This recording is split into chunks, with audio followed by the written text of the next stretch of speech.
સુરતના વરાછા વિસ્તારમાં આવેલા કેપી સંઘવી ડાયમંડ વિરુદ્ધ વેપારીઓ દ્વારા બીજે દિવસે પણ ધરણા કરવામાં આવી રહ્યા છે.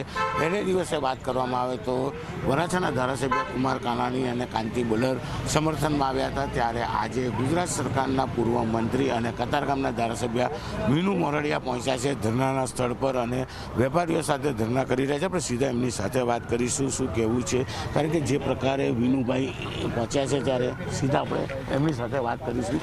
વિનુભાઈ, બીજે દિવસે ધરણા કરવા પહોંચ્યા છે અથવા સમર્થનમાં પહોંચ્યા છે? હું આજે લગભગ 10-15 દિવસ પહેલાં મારે ત્યાં બહેનો સહિત બધા રજૂઆત માટે આવ્યા હતા કે અમારી ઉપર કેસ થયા છે. અમે લોકોએ જે અમારી પાસે હતું, જે આથી 5 વર્ષ પહેલાં નુકસાની કરી હતી, તો જે હતું એ અમે ઘરણા સહિત અમે બધું વેચી નાખ્યું છે. અમારી પાસે કાંઈ છે નહીં અને ચૂકવણું પણ લઈ દીધું. મધ્યસ્થી ડાયમંડ એસોસિએશનના પ્રમુખ પણ મધ્યસ્થીમાં હતા, બાબુભાઈ ધારોકા. તો છતાં આવું ક્યારેય બનતું નથી. અમારી પર આવું થયું તો અમને હેલ્પ કરો. મને કાલે ખબર પડી કે આ બહેનો સહિત બધા રસ્તા ઉપર ઉપવાસ ઉપર બેઠા છે કે ન્યાય માટે. ત્યારે હું એવું માનું છું કે આવડી મોટી કંપની હોય, લોકો પણ રળ્યા હોય અને લોકોમાંથી કંપની પણ રળી હોય. જ્યારે નુકસાન જ ગયું છે અને વર્ષોથી પરંપરા, આટલા વર્ષોથી ડાયમંડનો ઉદ્યોગ છે, 60 વર્ષ થયા હોય કે વધારે થયા હોય, છતાં જ્યારે ઉઠી જાવ ચૂકવણું લઈ લીધા પછી ક્યારેય કોઈએ આવો વ્યવહાર કે પછી માંગણી કરી નથી. અને એ કરે તો એસોસિએશન એની જે પરંપરા છે એ વ્યાજબી ગણતું નથી. અને ઘણીવાર તકલીફ પડે ત્યારે એસોસિએશન પણ વેપારીને સહયોગ માટે પણ એસોસિએશન આવતું હોય છે. જ્યારે એસોસિએશન ઉપર બહુ મદાર હોય છે અને એ ટ્રસ્ટેબલ હોય છે અને બહુ જૂનું ટ્રસ્ટ છે આ ડાયમંડ એસોસિએશન. ત્યારે એ પણ જ્યારે કહેતું હોય કે જ્યારે તમને ચૂકવણું મળ્યું તો આમાં કેસ નહીં કરવા જોઈએ. ટેકનિકલી રીતે એમની પાસે ચેક છે એટલે કેસ કરે એ બરાબર છે, પણ છતાં પણ હું તો વિનંતી કરું છું કે એમને જે તે લેવાના હતા અને લેવાના છે તે હું એને બીજું હું કાંઈ ન કહી શકું, પરંતુ માનવતાવાદી વલણને એકવાર રાખીને પણ બહેનો ઉપર આ પ્રકારના કેસો કરે અને એમને જેલમાં મોકલવા એ મને એમના માટે પણ યોગ્ય લાગતું નથી. કારણ કે એકવાર ચૂકવણું લઈ લીધું છે, એમનું ઇન્ટરવ્યૂ મુજબ કહેવું છે કે અમને ચૂકવણું નથી મળ્યું, તો અહીંયા સહીઓ કરેલા અહીંયા પેપર્સ આ લોકો બતાવે છે. અને મેન તો હું એવું કહું છું કે ડાયમંડનો અબજો રૂપિયાનો જે બિઝનેસ ચાલે છે ને એ જબાન ઉપર ચાલ્યો છે. ઠીક છે, ત્યારે ચેક લીધા, જે તે સમયે 25 વર્ષ પહેલાં ચેક પણ નહોતા લેતા, છતાં પણ લોકો પેમેન્ટ કરતા હતા અને ચાલતું. એક સામાન્ય ચબરખી ઉપર એક જ એવો બિઝનેસ છે, કિંમતી બિઝનેસ, છતાં એક કાગળની ચબરખી ઉપર ચાલે. પણ જ્યારે નુકસાન જાય, માણસ જ્યારે નાદારી ન કરે, એની પાસે કાંઈ બચે નહીં, ત્યારે જે હોય એ ચૂકવણું કરી અને વેપારીઓ લઈ લેતો હોય. અને આ પરંપરા રહી છે. અને હું એવું માનું છું કે જો હોય ને ન દેતા હોય તો આ બધી જ કાર્યવાહી કરવી જોઈએ, કારણ કે એવા માણસોને છોડવા પણ નહીં જોઈએ. પણ જ્યારે આ બહેનો કે ભાઈઓ પાસે કાંઈ છે જ નહીં, એને ઘર નથી, દાગીના નથી, તો પછી હું માનું છું કે એમને કાયદાકીય કરતાં એક માનવતાવાદી વલણ એમને અપનાવવું જોઈએ અને એમને કેસોમાંથી મુક્ત કરવા જોઈએ. બિલકુલ વિનુભાઈ, નગરસેવક રહી ચૂક્યા, ધારાસભ્ય સુરતના છો, 12 પરિવારની મદદે આવ્યા, પણ વર્કર યુનિયન, ડાયમંડ વર્કર યુનિયનનો આક્ષેપ છે કે 70 રત્ન કલાકારોએ આપઘાત કર્યો, ત્યારે એક પણ રાજકારણી આગેવાન નથી આવ્યો. આ પરિવાર માટે હવે સારું છે, તો એ લોકો સામે પણ જોવું જોઈએ.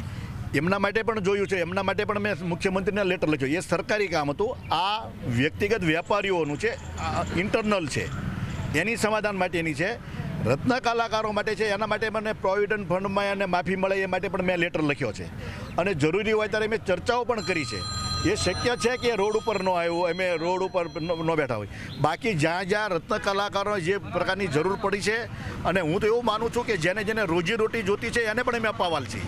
જેને ટેક્સટાઇલમાં જવું છે તો એને પણ અમે ટેક્સટાઇલમાં ગોઠવી. આમાં ડાયમંડ માનિકો ડાયમંડની અંદર એને નથી મળતી રોજીરોટી, તો અમે ટેક્સટાઇલમાં ગોઠવી દઈએ, એમાં પણ પગાર મળે છે. એટલે એવું નથી કે એમના માટે નથી કરતા. ડાયમંડ એસોસિએશનના ઓલા જે રત્ન કલાકારો સંઘ તરફથી પણ મને મળેલા છે, એના ઉપપ્રમુખને, તો એના માટે પણ મેં મુખ્યમંત્રીને પત્ર લખ્યો છે, 6 મહિના પહેલાં જ લખ્યો છે. બિલકુલ. દિનેશભાઈ નાવડિયા છે, આપણે એમની સાથે વાત કરીએ.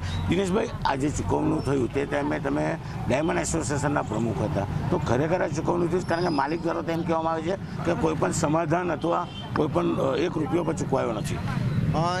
જે તે સમયે ચૂકવણું હતી ત્યારે હું પ્રમુખ નહોતો, પણ બાબુભાઈ ધારુકા ડાયમંડ એસોસિએશનના પ્રમુખ હતા. અને એ આજે પણ કોર્ટની અંદર જુબાની આપવા માટે તૈયાર છે કે મારા હસ્તક આ ચૂકવણું થયું છે અને ચૂકવણું લઈ ગયા છે. જે ચૂકવણું લીધું છે એને કોર્ટમાં નોટરી પણ કરેલું છે કે મેં ચૂકવણું લઈ લીધું છે અને મેં ત્યાં આપેલું છે. એટલે આ બધા વિવાદોમાં પડ્યા કરવા કરતાં મળ્યું છે નથી મળ્યું, પણ એક માનવતાવાદી દ્રષ્ટિએ કેપી સંઘવીના માલિકોએ આ વિચારવાની જરૂર છે. 12 પરિવારના બહેનોને જ્યારે જેલમાં જવાનો વારો આવે ત્યારે સામાજિક રીતે પણ આગેવાનીને ફરજ છે કે એમનો સાથ અને સહકાર આપવો પડે. અમે પણ આપના માધ્યમથી વિનંતી કરીએ છીએ કેપી સંઘવીના ખાસ કરીને કીર્તિભાઈને ને એમને કે એક માનવતાવાદી, કારણ કે બાબુ કાકાને અમે ઓળખીએ છીએ. અત્યારે બાબુ કાકા સ્વર્ગસ્થ આપણી વચ્ચે છે નહીં, પરંતુ એમનો પણ આ ઇન્ડસ્ટ્રી પર ખૂબ મોટો ઉપકાર છે. એમનો એક દાનવીર તરીકે હતા. ડાયમંડ ઇન્ડસ્ટ્રીને ક્યારે પણ જરૂર પડે ત્યારે મોટા પ્રમાણમાં દાન પણ આપ્યું છે અને આજે પણ ઇન્ડસ્ટ્રી એને યાદ કરે છે. આ બધી જ બાબતોને જો એકંદરે જોઈએ તો એક નાની રકમ છે.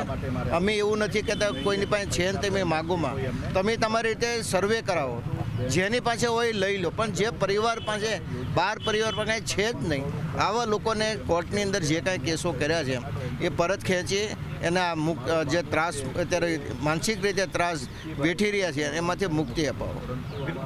દિનેશભાઈ કીધું એમ કે જે તે સમયે રૂપિયા ચૂકવ્યા છે તે તમામ ડોક્યુમેન્ટ્સ અહીંયા છે. કોર્ટમાં નોટરી પણ કરવામાં આવી છે. ત્યારે કહી શકાય મહિલા હોય કે પુરુષો તમામ લોકો છેલ્લા 2 દિવસથી ધરના ઉપર બેઠા છે. ત્યારે સૌથી મહત્ત્વની વાત એ છે કે હવે અગ્રણીઓ મેદાને આવ્યા છે. પછી તે કુમારભાઈ કાનાણી હોય કે પછી વિનુભાઈ મોરડિયા, તેઓ માત્ર કેપી સંઘવી ડાયમંડ કંપનીના માલિકોને માનવતાની દ્રષ્ટિએ આ કેસ પાછા ખેંચી જે પરિવારને માનસિક ત્રાસ છે તે દૂર થાય તેવી રજૂઆત કરી રહ્યા છે. જો કે આજે બીજો દિવસ છે અને આવતીકાલે પણ આ જ પ્રકારે ધરણા ચાલે તેવી શક્યતાઓ પણ દેખાઈ રહી છે. કેમેરામેન જીગર ગૂગલ સાથે કીર્તેશ પટેલ, ન્યૂઝ 18 ગુજરાતી, સુરત.